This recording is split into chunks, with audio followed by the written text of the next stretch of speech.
Hello guys. Welcome to GK Bhandar. हम लोग का पॉलिटिकल सीरीज चल रहा है। आज हम लोग डिस्कस करेंगे सिमोन कमीशन 1919।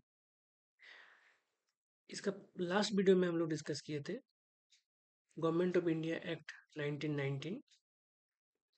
उसी सेम ईयर में यानी 1919 में आ जाता है सिमोन कमीशन, जो कि बहुत इम्पोर्टेंट है और यहाँ से क्वेश्चन एग्जाम में पूछता है, तो जरूर ध्यान दीजिएगा। ये जो सिमोन कमीशन है, इसको मैंडेट कौन किया था? Government of India act 1919। ठीक है, government of India act 1919 mandate किया था सिमन कमीशन को। क्यों किया था? मकसद ये था कि रिपोर्ट करना था भारत का स्थिति क्या है गवर्नमेंट ऑफ इंडिया एक्ट 1919 के बाद। गवर्नमेंट ऑफ इंडिया एक्ट 1919 बहुत इंपॉर्टेंट है।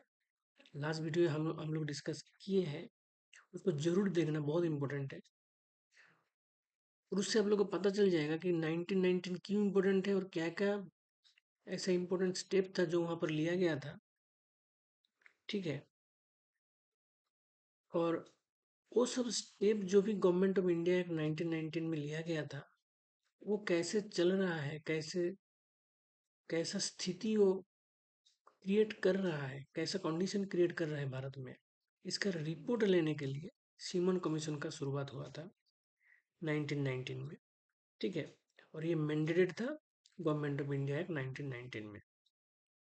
हालांकि इसी सीमन कमीशन में एक भी मेंबर भारतीय नहीं था। जो और ये आगे जाके क्या करता है, भारत में मास प्रोटेस्ट का शुरुआत कर देता है। ठीक है, और महात्मा गांधी का लीडरशिप में इंडियन लोग बहुत ज़्यादा प्रोटेस्ट करता है। ठीक है, सिमन गो बैक ऐसा नारा लगाते हैं। बहुत ज़्यादा प्रोटेस्ट देखने को मिलता है। ठीक है, और उसका एक ही कारण था कि वहाँ पर कोई मेंबर इंडियन नहीं था। ये सिमन कमीशन जो था, 7 लोग का एक स्टेटूटरी कमीशन था, जिसमें एक भी भारतीय नहीं था। ये बहुत ज्यादा सवाल पूछता है यहाँ से कि कब सिमन कमीशन भारत आया था। 1919 का जो गवर्नमेंट ऑफ इंडिया एक्ट था, वहां पर बोल तो दिया गया था कि भाई सिमन कमीशन तैयार करना है, जो कि हम लोग को रिपोर्ट देगा हमारा ये गवर्नमेंट ऑफ इंडिया 1919 कैसे चल रहा है इंडिया में। लेकिन वो आते आते काफी साल लग गया। अल्टीमेटली जाके 1927, यहाँ पर देखो, 1927 में सिमन कमीशन भारत आया। सिमन कमीशन जो है, ये 4 इंपॉर्टेंट रिकमेंडेशन दिया, जो दिमाग में रखना, बहुत इंपॉर्टेंट इंपॉर्टेंट डिसीजन देगा ये, जो कि भारत का पॉलिटिक्स में आगे जाके बहुत, मतलब बहुत नेगेटिव पॉजिटिव वो तो अलग बात होगा, लेकिन आगे जाके बहुत ज़्यादा इफेक्ट डालने वाला है इस कमीशन का रिकमेंडेशन। 4 रिकमेंडेशन है। सबसे पहला रिकमेंडेशन जो है, यहाँ पर ध्यान देना, वो है एबोलिशन ऑफ डायरकी। जिन लोग ने नहीं देखा है, जरूर जाके पिछला वीडियो देखना। आप लोग को पता चलेगा कि प्रोविंशियल डायरकी का शुरुआत हुआ था गवर्नमेंट ऑफ इंडिया एक्ट 1919 के दौरान। हालांकि आगे जाके जब गवर्नमेंट ऑफ इंडिया का 1935 आएगा, वहां पर प्रोविंशियल डायरकी का खत्म हो जाएगा और सेंट्रल लेवल में डायरकी का शुरुआत होगा। ठीक है, 1935 में जो गवर्नमेंट ऑफ इंडिया एक्ट है, वो क्या करेगा, ये जो सिमन कमीशन है 1919 का, इसका सारा रिकमेंडेशन जो है उसको फॉलो करेगा। ठीक है, और इसी सिमन कमीशन का रिकमेंडेशन, सबसे पहला रिकमेंडेशन था कि भाई एबोलिशन ऑफ डायरकी कि 1919 में जो गवर्नमेंट ऑफ इंडिया एक्ट हुआ था, वहां पर जो प्रोविंशियल डायरकी का शुरुआत हुआ था। अब लास्ट वीडियो देखोगे तो आपको पता चलेगा डायरकी क्या होता है। ठीक है, तो उसको खत्म करना था, और हो भी, और इसको मानेगा भी। आगे जाके गवर्नमेंट ऑफ इंडिया 1935 में प्रोविंशियल डायरकी को खत्म कर दिया जाएगा। प्रोविंशियल डायरकी मतलब दो टाइप का वहाँ पर कॉन्सेप्ट रहता है। एक होता है ट्रांसफर्ड सब्जेक्ट, एक होता है रिजर्व सब्जेक्ट। ठीक है, वो सब देख लेना, अगला पिछला वीडियो में देखने को मिल जाएगा।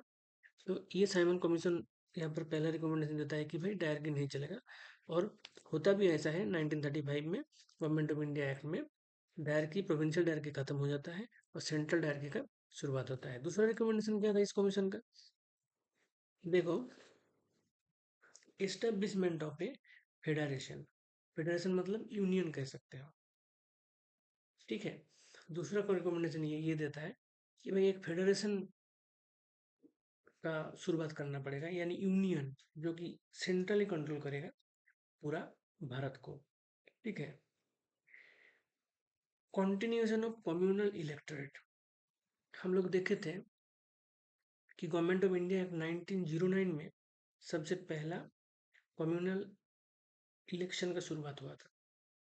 ठीक है, ठीक है, इलेक्शन कम्युनलिज्म जो है वो 1909 में शुरू हो गया था, जहाँ पर हिंदू वोटर्स और मुस्लिम वोटर्स अलग अलग तरीके से हिंदू मेंबर्स और मुस्लिम मेंबर्स को वोट दे रहा था। ठीक है, हिंदू वोटर्स हिंदू मेंबर को, मुस्लिम वोटर मुस्लिम मेंबर्स को अलग अलग से वोट दे रहा था by means of the government of India 1909, जिसको कम्युनल इलेक्टोरिज्म कहते हैं।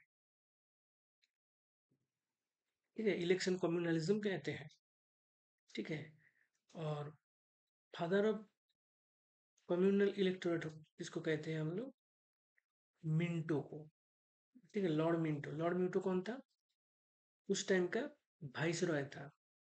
गवर्नमेंट ऑफ इंडिया 1909 के दौरान क्या हुआ था, भारत में गवर्नमेंट जनरल ऑफ इंडिया की जगह वाइसरॉय ऑफ इंडिया का कॉन्सेप्ट आ गया था। ठीक है, सॉरी मैं थोड़ा गलत बताया। गवर्नमेंट ऑफ इंडिया एक्ट 1858 के दौरान वाइसरॉय ऑफ इंडिया का कॉन्सेप्ट आया था, और सबसे पहला वाइसरॉय था लॉर्ड कैनिंग। और जब गवर्नमेंट ऑफ इंडिया का 1909 चल रहा है, उस टाइम का वाइसरॉय था लॉर्ड मिंटो। तो उन्होंने ही उन्हीं के टाइम ये कम्युनल इलेक्शन कम्युनलिज्म का शुरुआत हुआ था। इसलिए फादर ऑफ कम्युनल इलेक्टोरेट हम कहते हैं लॉर्ड मिंटो को। ठीक है, उसी कम्युनल इलेक्टोरेट को कंटिन्यूएशन करने के लिए रिकमेंड किया साइमन कमीशन। चौथा इनका रिकमेंडेशन ये था कि भाई एक रिस्पॉन्सिबल गवर्नमेंट बनाना होगा। रिस्पॉन्सिबल गवर्नमेंट बनाना होगा, कम्युनल इलेक्टोरेट चलेगा, एक फेडरेशन का निर्माण करना होगा। ठीक है, डायरकी प्रोविंशियल में नहीं चलेगा, प्रोविंसेस में जो भी डायरकी चल रहा है गवर्नमेंट ऑफ इंडिया 1919 के दौरान वो बंद करना होगा।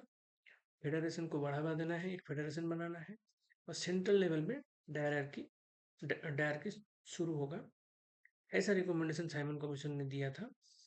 और ऐसा मतलब दिखता भी है कि गवर्नमेंट ऑफ इंडिया आगे जो हम नेक्स्ट वीडियो में डिस्कस करेंगे, गवर्नमेंट ऑफ इंडिया एक्ट 1935, वहाँ पर देखने को भी मिलेगा कि हाँ भाई प्रोविंशियल डायरेक्टली खत्म हो रहा है, फेडरेशन का निर्माण हो रहा है, कम्युनल इलेक्टोरेट चल रहा है।